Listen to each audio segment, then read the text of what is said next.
na nga po, no, dahil nag-trending itong chocolate mini donuts natin na umabot ng 150,000 views and still counting, maraming nag-request na mag-upload daw ako ng enhanced na recipe for this kasi parang manipis daw yung una kong ginawa. So eto na po guys. Mag-sift lang tayo ng flour, cocoa powder, baking soda, cornstarch, and salt. So yung cornstarch para mas lalong maging soft ng ating donuts. I-whisk lang itong mabuti para mahalo. For the wet ingredient, kailangan natin ng egg. I-beat itong mabuti hanggang sa mag-fluff or mag-foamy siya para hindi ma-flat yung ating donuts. And then sugar. Dito, ginamit ko brown sugar para mas moist yung ating donuts. I-cream lang siya together with the egg.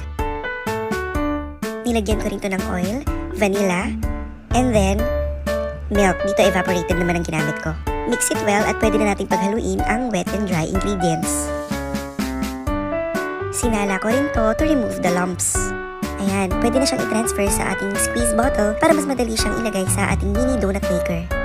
So, same process lang. Lagay lang natin to sa ating donut maker and lutuin for 2 minutes. Tapos, after 2 minutes, babalik na rin natin, diba? But I discovered na mas okay na maglagay tayo ng konti pang amount ng donut butter para lang magpantay yung pagkakaluto niya at mas mag-fluff pa siya at hindi siya maging flat gaya ng una kong upload. For 2 minutes din ito. Ayan, diba? Fluffy na siya. Ang cute na niyang tingnan. Donut na talaga yung dating. So, nasa sa inyo kung gagawin niyo yung procedure ko na yun. Gawin niyo na to mga moms. Napakadali lang. Salamat po sa mga nag-follow, share, like, and comments.